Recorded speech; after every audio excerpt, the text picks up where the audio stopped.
Good morning, Mission India. Namaste to everyone who's watching from home. What it can accomplish could be the most consequential global partnership of this century. No partner is more essential than India. आज हिंदुस्तान में अचानक से American ambassador को हिंदुस्तान से प्रेम जागृत हो रहा है। डोनाल्ड ट्रंप ये बता रहे हैं कि मोदी हमारे सबसे परम मित्र हैं। कहा 2 दिन पहले तक 500% टैरिफ लगाने की बात हो रही थी, अब यह बात हो रही कि भाई बातचीत अब शुरू है, कल ही बैठने वाले हैं और 2-3 प्रोग्राम के लिए हिंदुस्तान को अमेरिका ने इनविटेशन भेजा है। एक तरफ डोनाल्ड ट्रंप का खुला थ्रेट है, डॉलर छोड़ा तो 100% टैरिफ और अमेरिका से हमेशा के लिए गुड बाय।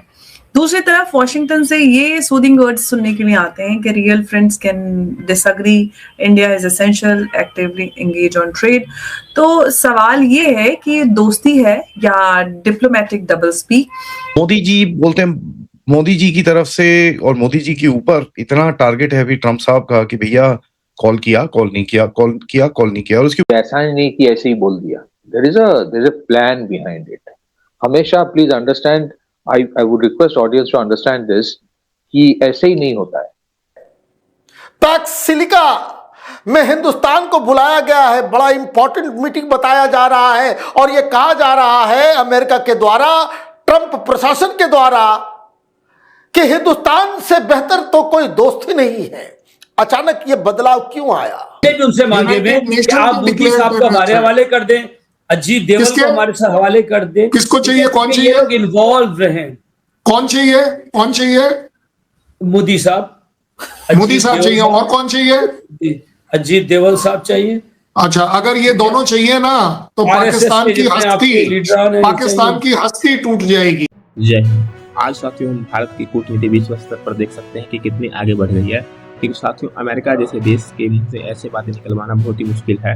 क्योंकि साथियों अमेरिका ने जो अभी कहा है कि no partner is more essential than India, साथियों ये कहलवाना कोई आसान बात नहीं है। क्योंकि साथियों अगर भारत भी पाकिस्तान की तरफ हर बात हाँ में हाँ मिलाते जाता अमेरिका को, तो अमेरिका भी पाकिस्तान के साथ जैसा ट्रीट करता है वैसे ही भारत के साथ करता। लेकिन साथियों भारत ने अपनी अलग पहचान बनाई है, जिस तरीके से चाहे वो अमेरिका हो या रसिया हो या चाइना, कोई भी कंट्री हो, ठीक है, उसके सामने जो है अपना इंडिपेंडेंट प्रस्ताव रखता है, चाहे वो किसी भी डील या समझौते की बात हो। इसी कारण तो साथियों इस समय जो भारत की आलोचना भी कई देश करते हैं कि आप किसी देश के साथ खुलकर क्यों कोई डील नहीं करते हैं, चाहे वो रसिया हो या अमेरिका। क्योंकि साथियों अगर भारत का झुकाव किसी एक देश की तरफ हो जाएगा तो इससे साथियों भारत का भविष्य में नुकसान होने का चांस रहता है। भारत के पास कोई दूसरा विकल्प नहीं रहता। इसलिए साथियों भारत को अपना हित साधने के लिए किसी भी देश के पक्ष में पूर्णतः नहीं आना पड़ता। अगर देखता है भारत की कोई देश किसी मुद्दे पर अगर गलत है तो भारत उसका साथ कभी नहीं देता है। क्या ट्रंप की धमकी जो है वो सिर्फ ब्रिक्स के लिए है या फिर मैसेज भारत के लिए भी है? और सवाल ये है कि जब यूएस के एम्बेसडर ये कह रहे हैं कि इंडिया से ज्यादा इंपॉर्टेंट कोई पार्टनर नहीं है, तो फिर प्रेशर टैक्टिक्स क्यों?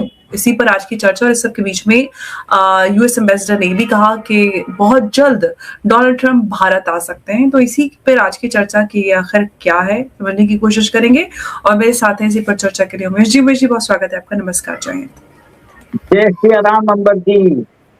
जय सिया राम। उमेश जी, अगर भारत जो है अमेरिका के लिए सबसे एसेंशियल पार्टनर है तो ब्रिक्स पर धमकी, डायरेक्ट वार्निंग नहीं है तो फिर क्या है? जो प्रेशर बनाया जा रहा है तो फिर वो क्या है? कैसे देखा जाए इस डबल स्पीक, डबल गेम को?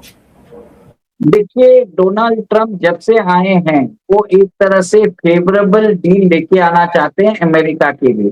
अमेरिका का जो ट्रेड डेफिसिट है वो कम करना चाहते हैं, फिस्कल डेफिसिट है कम करना चाहते हैं, और दूसरी कंट्रीज को बोल रहे हैं कि आपने बहुत हद तक अमेरिका की जो उससे जो बेनिफिट कर रहे हो मैं करने नहीं दूंगा आपको। इसके लिए उन्होंने आपके जितने भी एड जो दे रहे थे दूसरे देशों के अंदर और वहां पर जो कोवर्ट रेजिम चेंजेस चल रहे थे सबको बंद कर दिया। अब वो बोल रहे हैं कि मैं एक तरह से खुल्लम खुला कर रहा हूँ। अब देखिए निकोलस मदुरो को उन्होंने एक्सट्रैक्ट करके लेके चले गए। अब वो क्लियर कट धमकी दे रहे हैं, अगर आपने मेरी बात नहीं मानी तो मैं आपके ऊपर 100% टैरिफ लगा दूंगा। अगर आप ब्रिक्स की यूनिट करेंसी बनाते हैं, अगर आपने नया पेमेंट सिस्टम बनाया तो 100% टैरिफ। अगर आपने रशिया से ऑयल लेना कम नहीं किया तो 500% टैरिफ।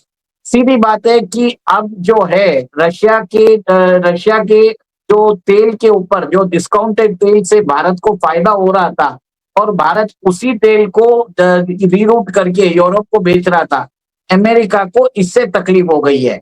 अमेरिका के अंदर डोनाल्ड ट्रंप को सपोर्ट करने वाले हैं उनकी oil lobby.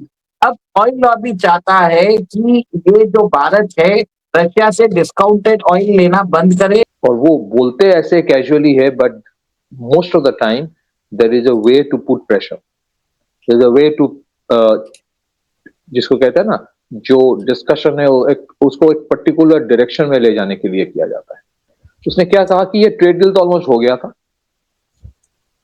Prime minister Modi ने कॉल नहीं किया इसीलिए नहीं हुआ, बाकियों के साथ तो हो गया। ये उसका स्टेटमेंट जो मोटा मोटा है ऐसे ही कहने की कोशिश की उसने। कल से जो डिस्कशंस इंडिया में हो रहा है, which is fine, fair enough, मुझे उस डिस्कशन में किसी को ऐसा नहीं बोलना है कि गलत डिस्कशन हो रहा है, बट हमारे यहाँ डिस्कशंस रेस्ट्रिक्ट हो गया किसमें, कि पीएम को कॉल करना चाहिए था या नहीं चाहिए था। Most people said we should not have called, क्योंकि जनरली जो होता है ना, ये ट्रेड डील्स जो होता है ये इंडिया के commerce department, ministry of commerce deal करता है, उस तरफ से उनके जो कॉमर्स डिपार्टमेंट है या जो भी है ट्रेड डिपार्टमेंट वो डील करता है, वो होता है। फिर कहीं साइनिंग होता है तो आई थिंक मोस्ट प्रेसिडेंट्स या प्राइम मिनिस्टर्स मीट करते हैं हेड ऑफ द स्टेट्स, और वहां पे डेलीगेट ऑफिशियल जो है वो साइन करता है। पर कॉल करके कोई ऐसे नहीं होता है कि थैंक यू जी बहुत बड़ा आपने एहसान कर दिया, ऐसा नहीं होता है। तो क्यों करे call? So that discussion was there which is fine.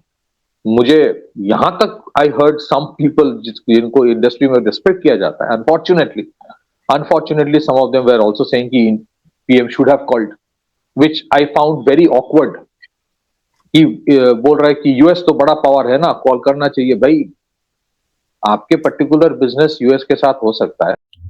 और साथियों इस बार अमेरिका को भी ये सबक मिल गया है कि भारत को हम छोटी मोटी बातों में कहकर या छोटा मोटा ऑफर देकर भारत को हम नहीं लुका सकते हैं। भारत हमारे साथ तब तक पूरी तरह से नहीं आएगा जब तक कि उसमें भारत का फायदा होगा। क्योंकि साथियों इससे पहले भी अमेरिका ने कई बार कोशिश किया है कि भारत जो है वो रसिया या किसी दूसरे कंट्री का साथ छोड़कर उनके साथ डील ना करके अमेरिका के साथ डील करे। लेकिन साथियों अमेरिका ने भारत के लिए कोई विकल्प नहीं छोड़ा।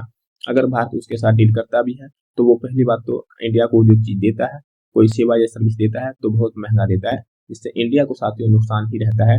इसलिए साथियों इंडिया अमेरिका के साथ उसी चीज का डील करता है जो कि सिर्फ उसे अमेरिका से मिल सके या दूसरे कंट्री से इतना ना मिले। और थोड़ा बहुत जो डील करता है भारत इसलिए करता है ताकि अमेरिका और भारत का संबंध जो है ठीक ठाक बना रहे। क्योंकि साथियों भारत की जो नीति रही है वो सभी देशों को एक साथ लेकर चलने की होती है। अगर किसी मामले पे अमेरिका सही है तो उसकी तारीफ भी करेगा भारत, लेकिन जिस मामले पे अमेरिका ने गलती की है उस मामले पर जो है भारत जो अपना पक्ष लेगा वो अपने हिसाब से ही लेगा, किसी के दबाव में नहीं लेगा।